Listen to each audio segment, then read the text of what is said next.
a department head isn't always what it's cracked up to be. I know. I'm Frank Robbins, office manager here at Amalgamated Products. Something just happened to me that, well, shouldn't happen to anybody. I did everything I could to avoid it, but it happened anyway. Didn't take long either. 2 weeks ago, everything was fine. Yes, sir? It was just 2 weeks ago that I got that phone call. Mr. Robbins? Yes? Mr. Radford is calling on line 1. Oh, all right, thank you. We'll finish this later. Yes, sir. Hello? Yes, Mr. Radford.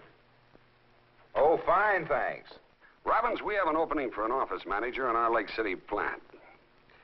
Now, as you know, it's a small operation, but nevertheless, it's a responsible job. We'd like for the man to come from your office. To be perfectly frank, we'd like for him to run that one the way you run yours. Now, give us your best man, Robbins. If he succeeds, you'll get the credit. And if he didn't succeed, well, we all know who'd get the blame. So I had one obvious problem. Which man to send? Actually, there were only two who really qualified. Harry Stevens, our oldest and most competent employee, and Bob Randolph, comparatively new, but very promising, a man with a lot of potential. Well, for 2 weeks I studied these men. I weighed the merits of one against the merits of the other. Bob Randolph, with only 5 years on the job, had proven himself time and again. University graduate, a hard worker, and always willing to accept responsibility. Bob has a warm personality, gets along well with everyone in the office. He's a nice appearing chap, too. Well-mannered, well-dressed. The office personnel look up to Bob. He's a lot of fun, and yet Bob knows where to draw the line. His main qualification for the job was a knack of getting other people to do things his way without creating hard feelings in the process. On the other hand, Harry Stevens was a good man, too. In fact, Harry has always been thought of as our most competent employee. Been around 15 years. Harry is conscientious, extremely efficient, and very thorough. We always depended on him to relate the workings of the plant to good office procedure. But with Harry, appearances just never counted for much. Neither did conversation or social life. He unconsciously glowers at people. He speaks his mind in a blunt, almost unfriendly manner. But Harry's bark is worse than his bite. And I've always made certain our people understood this. Before long, they like him. So, those were the two men to choose from. I didn't want to act hastily. My neck was out a mile on this deal.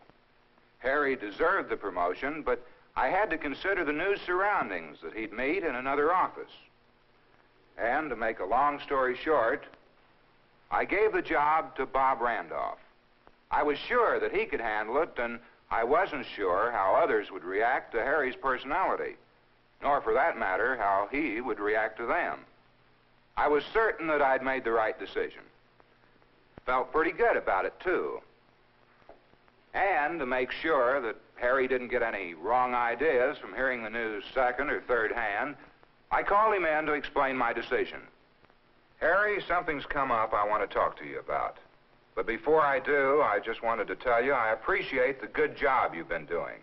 The good job you've always done, the time that you've put in. Like I've told you before, Harry, you're the best man that we've ever had in the office. Sometimes it's easy for a fellow to think that he's been taken for granted. And I just want to make sure that you don't think that's happened in your case. No, of course not, Frank. Well, good. You know, we've all come to depend a great deal on you, Harry. Not just me, but everybody here in the office. And I want you to know that not only do I realize it, but so does top management. Yes? You've been here 15 years 15 now. and a half. You know our operation like the palm of your hand. Harry, if anybody deserved a promotion on the basis of ability and seniority, it certainly is you. Well, thanks, Frank. 2 weeks ago, I got a call from Mr. Radford. The company needs a manager at the Lake City plant. Mr. Radford expressed his admiration for our setup here, and he wanted me to pick a man from our office for the job. Now, you know and I know that we only have 2 men who could fill the job, and you're one of them. Well, thank you, Frank. The other one is Bob Randolph. Yeah, I'll agree. He's a good man. Harry, I decided to give the job to Randolph. What? Now, wait a minute. That doesn't mean that he's a better man than you are. Actually, I gave the job to our second best man. I mean it, Harry, sincerely. You're the best man that we've ever had. It's just that, well, Randolph has certain personal qualifications that I felt would assure him success. And, Harry, I wanted you to be the first one to know about this so you wouldn't get any wrong ideas from the grapevine. Well, I appreciate that, Frank, but Harry, don't you think this job calls for going into a new office, meeting and dealing with absolute strangers. The man who got the job would have a lot of people to win over to his way of thinking. And you know as well as I do that Randolph has a great knack for working with people. Something that a lot of people, like maybe you or I, don't have to the same degree. Yes, I must admit that's true. I felt that Bob could go into a spot like this and start producing without any complications.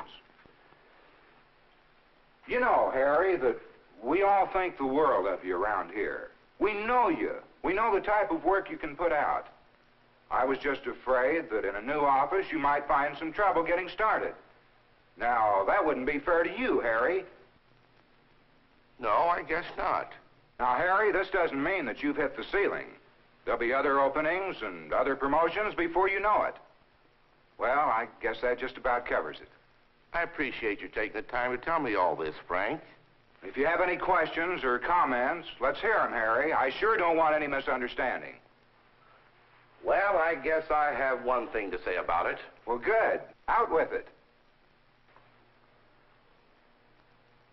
I quit.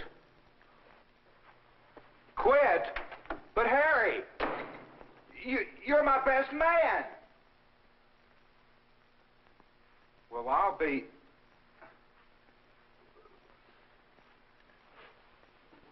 What did I do wrong?